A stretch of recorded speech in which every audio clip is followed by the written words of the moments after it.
sweet friends, and welcome back to my channel. If you are new here, my name is Kirsten, and I really enjoy reading books. And I have a kid-free and a husband-free house at the moment. This is going to be like, wow, I actually have time to sit down and do my reading wrap-up for the month of April.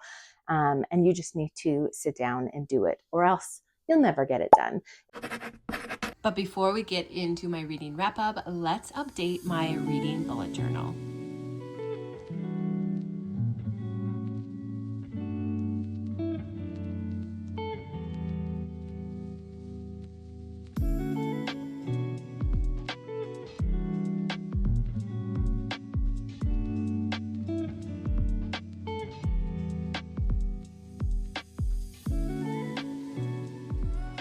Okay, so I am finished my journal for April's spread, so I thought I would quickly go through everything with you guys and kind of explain how I'm also adding like quarter reflections into my bullet journal this year. After the March spread, I did a fun little sticker page because I have so many bookish stickers, and then I have my quarter one title page. And then from there, we're just kind of doing a reflection of my favorite books from quarter one, lessons that I've learned about myself as a reader, and a series that I actually ended up completing at the end of that quarter. And then I haven't yet added my favorite quotes here, but I will be also penning in a few of my favorite quotes from some of my favorite reads that month as well. And then I ended up adding my book club's fun little quarter two spring challenge. I've created two fun little bingo cards. One is a content bookish bingo card for people to work through for content ideas for their page. And then the other one is my spring activity bookish challenge. We've done it with fall before, and I thought it would be a fun idea to do it for spring as well. And then we have my April title page. So every month has its own fun little title page. With this one, we went with the raindrops and the cute little picture of April flowers and an umbrella. And then at the beginning of every month, I always do kind of like a highlights page. So on here, I put obviously my new reading room that finally got set up, and then obviously my TBR books that I actually got to. So that's what that spread is all about. And then we have what I actually read, and my routine has been that I create like this cool little calendar spread. So it's a lot like on Fable, you know how it like shows you what books you read on what day of the month. So I kind of repeat that in this bullet journal, which is really fun. And then I also do the picture of the book title and my little star rating under it. Like I said, I've kept it kind of simple when it comes to doing this process compared to what I did in previous years. Instead of writing long reviews, I was like, I just want this to be more like scrapbooky style pictures, a few writing things in here, but just more artwork than a bunch of words. Because am I gonna look back and read a review of a book that I read? Probably not, but I do think this is kind of cute to just go through and look at photos, what I ended up rating the book, and also when I ended up reading that book. So that is what my April journal looks like so far. It is the middle of May. Yes, that's how long it usually takes me to finally get to finding time to do my journal. That's just how things roll with me. We find time when it presents ourselves, and it's not always right at the end of the month. It's whenever my kids give me a break to do so. But We're going to get into the 9 books that I read in the month of April. I completed a series that I told myself I would complete in the year 2026. So I am very proud of myself for doing that. And if you haven't watched any of my TBR videos, I always try and pick one book from a series that I want to complete for the year.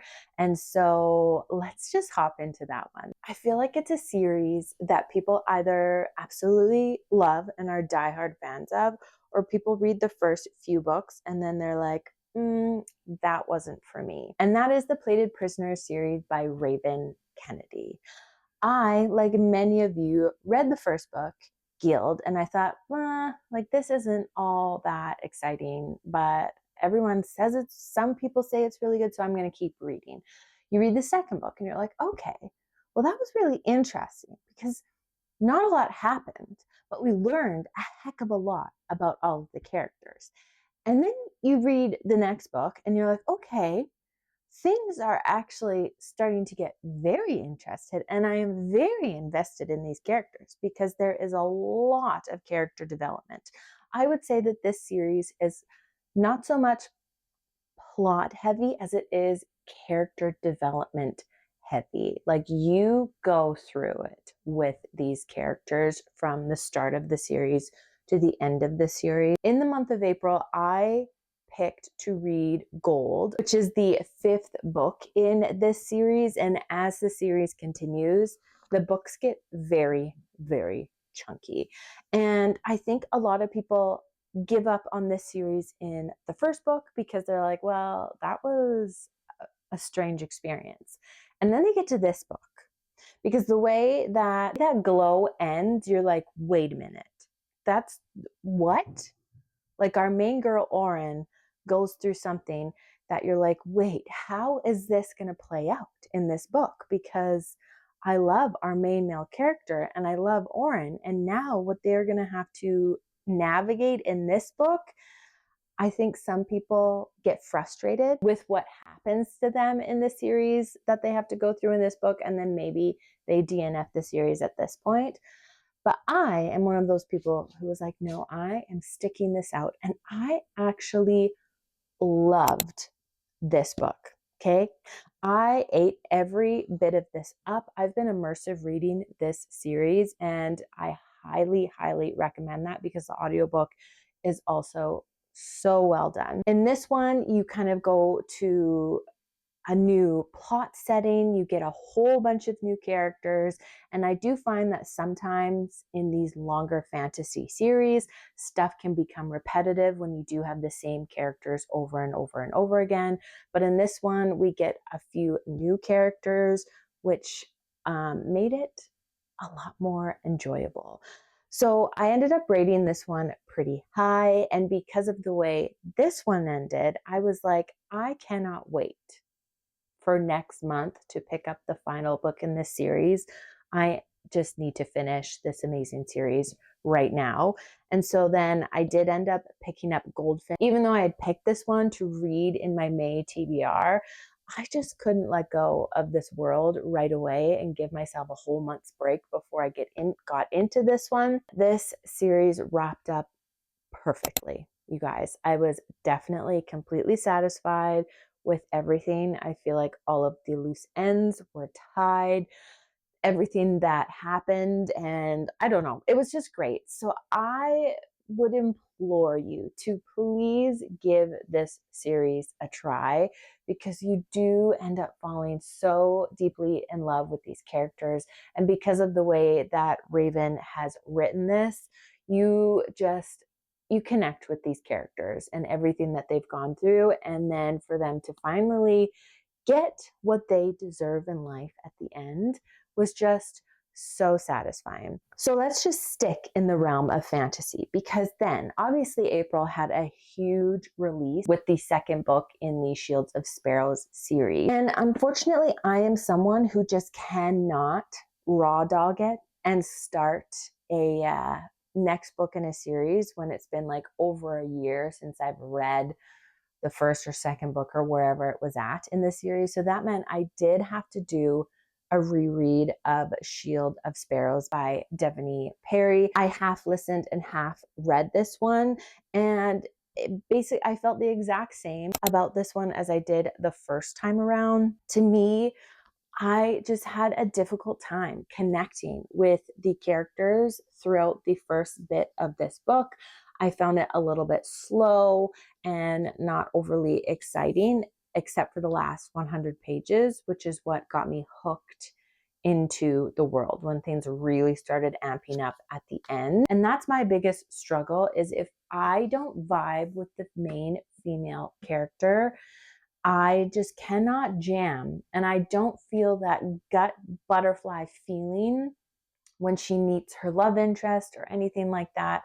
So I think that's why I didn't connect with this as much, because I just did not enjoy the main female character in this story. But what I did love is the world that Devaney Perry created with this series. I loved the world, I loved the magic, I loved the creatures. And so for me, it wasn't so much the main characters that I was interested in as much as it is the world and the characters and the overall plot, which is so weird to me. So I was like, okay, try the second book, and then that will really tell you whether or not this series is for you. And I felt the exact same way as I did with the first book, is that I just was not connected to our main female characters in this, because we are introduced to another lead female character in this that we had no part of in this book. So this one was going back between this new female character and our original female character. And I just found myself feeling the exact same way, where I was interested in the world building, the magic system, and the creatures, but I was not connected to the main characters that we were following. So to me, I do not know if I will complete this series when the third book comes out. I probably will, because let's be honest, I get major FOMO and then I just have to pick up the book because I just have to know. I have to know what happens. Because, like I said, I am invested in the world and the creatures and the magic, but just not the characters in the book. So that's a real dilemma for me. I don't know. I feel like it's 50-50 when it comes to this series. People are either like, this is the best thing I've ever read in my life, or they're like, it was okay, and we liked the creatures. So anyways, that's how I feel about this series.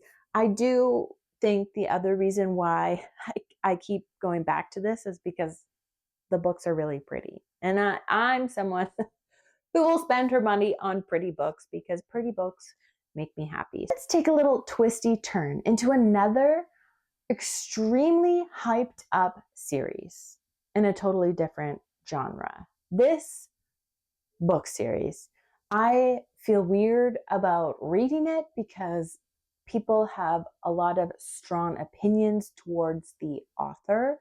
But again, I'm someone who accidentally bought the entire series before all of this chaos came out. And I have recently learned my lesson about not buying the entire series unless you've read the first book and you really enjoyed the series. Okay. I was really, really bad for that my first 2 years of getting back into reading. And I feel like this series is possibly going to be one of those series where I was like, why did I buy this series? Because what is the book that I'm reading? And that is Magnolia Parks by Jessa Hastings. I honestly love the cover art. I love them. And that is what sold me on these dang books, is I just think the covers are so unique. Please tell me I'm not the only one who buys books because the covers are just like, they scream to you and you're like, those would look good on my shelf. I don't care what's in them. I just want to be able to put them on my shelf because of how pretty they are. And that is what this series is giving to me, because when I tried to read this with my eyeballs and my brain, I thought, what? Huh? The writing in this is so strange. It is so choppy and very hard to read on paper. So then I was like, okay, well, maybe I'll try an immersive read this, because my brain is just not computing with just the physical copy and trying to read it. I did find that doing an immersive read was a lot easier for my brain to compute the strange, choppy writing style that Jessa Hastings has in this particular book in the series. We have our main female character, Magnolia, and then we have BJ Valentine. They are probably the world's most toxic couple that I have ever met in my life, but they're not even really a couple. Like they were a couple, but then something big, epic happened to make them not a couple, but then they still act like a couple, even though BJ is constantly sleeping with other women and Magnolia is constantly dating other men. So it's like Gossip Girl on steroids, but in London. That would be the vibes that I would give it, because I was a die-hard Gossip Girl fan growing up. So when I heard that this gave Gossip Girl vibes, I was like, that is going to be for me, because I absolutely loved Gossip Girl growing up. But I don't know, man. I don't know. I am going to try and continue the series because maybe Magnolia in particular is just not the girl for me in this world. Because I believe the next book is Daisy Hates. So she's another girl who we are introduced to in this series, but we don't learn a lot about. So I'm wondering if maybe Daisy will be the girl that I connect to, but Magnolia was just not it for me. And I don't know how these two toxic human beings are going to make it through, but it's kind of like a car crash where you just can't look away. So moving forward, I will continue this series because I do have the entirety of it on my shelf. And if I've bought it, I'm going to read it. And then we read another controversial author because why not? Again, this was a book that has been on my shelf for the longest time, probably the longest of all the books that I have yet to read on my shelf. And that is It Ends With Us by Colleen Hoover. I know we all have our thoughts and opinions on Colleen Hoover. Some people love her, some people are indifferent, and some people absolutely despise her. And I don't know what it is. Maybe it's because I'm a mom and I'm like, there are so many other worries I have in the world other than the drama and chaos that is the bookish space and the cancel culture. But I just don't have time for that, okay? So I went ahead and read this. I also did another immersive read because I am the immersive reading queen lately. That's the only way that I can stay focused and connected to the books that I'm reading. I think that Colleen Hoover is probably one of the best like emotional romance writers out there. I have loved every single book of hers that I have read, honestly.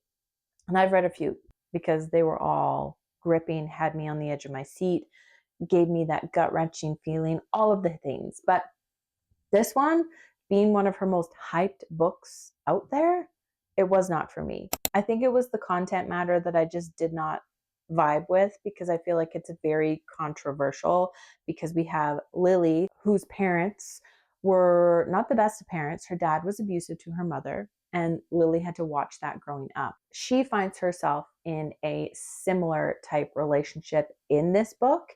And so I am glad that I read it because it does give you the perspective of every relationship is different and it's not our place to judge said people trying to navigate those types of relationships. All that we can do is be there for them as a support, as an out if they need one.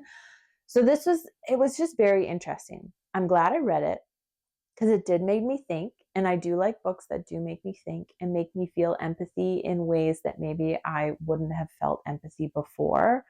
But I just was not the biggest fan of this one overall. And then my next physical book was This Story Might Save Your Life. And this one was also one of those books where I was like, yeah, this was actually good. I enjoyed this.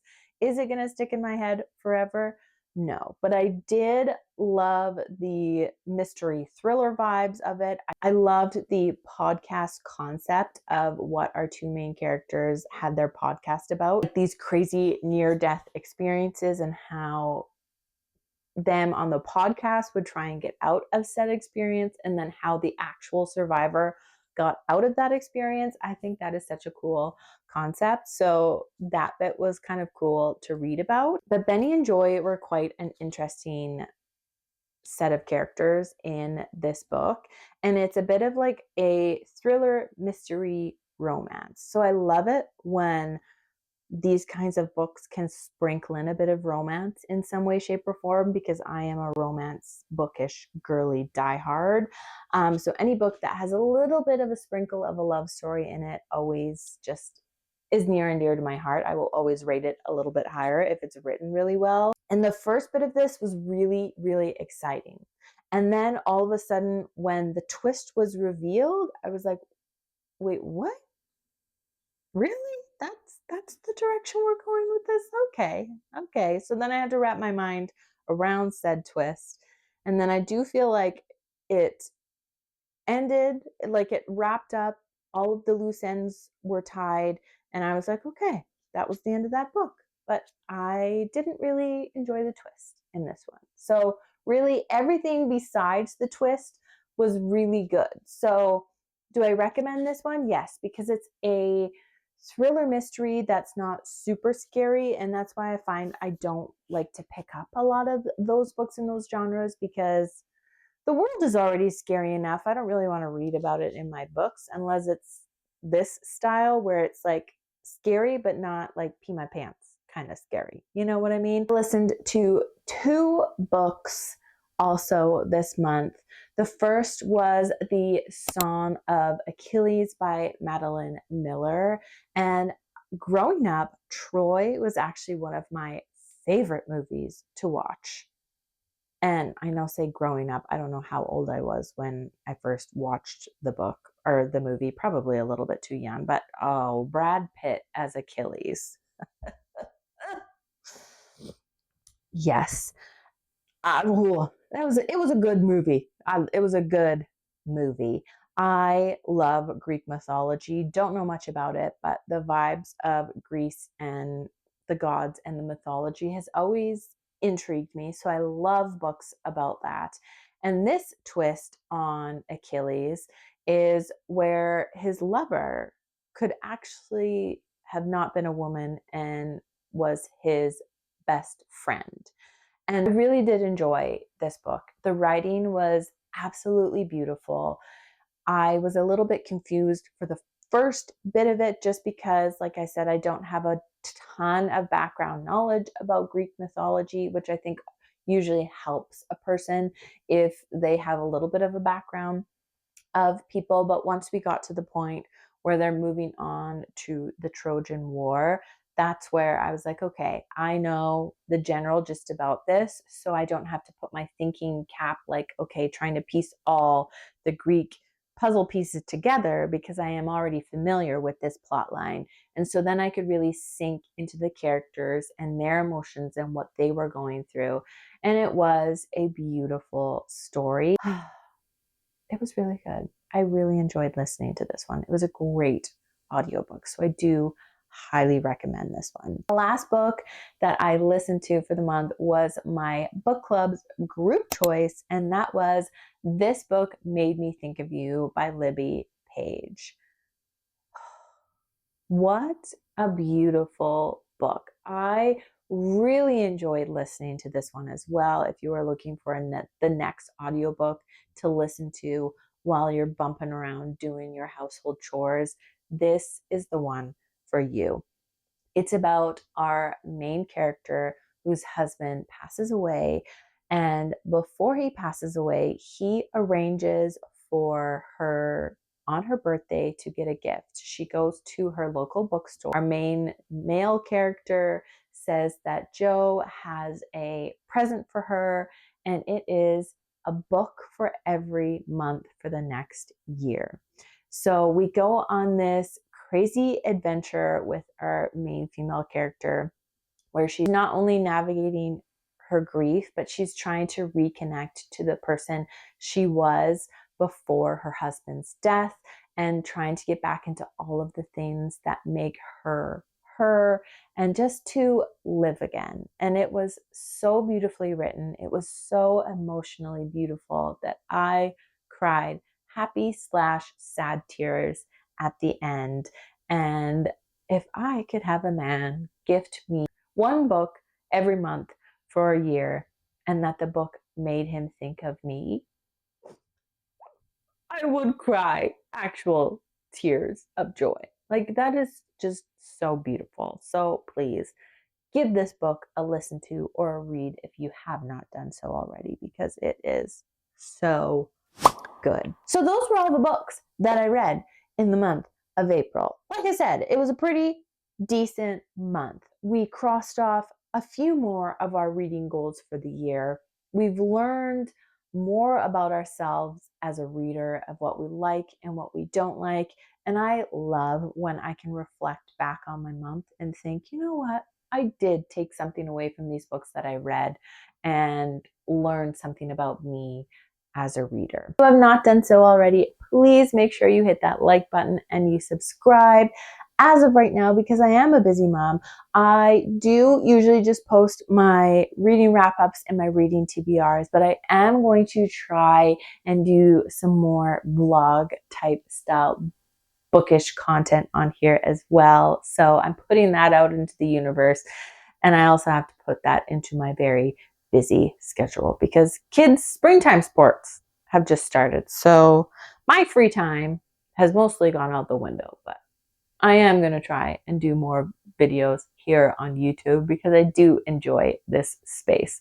So make sure you follow along with my journey, and I hope that whatever book you are reading today, it brings you some kind of joy. Bye, guys.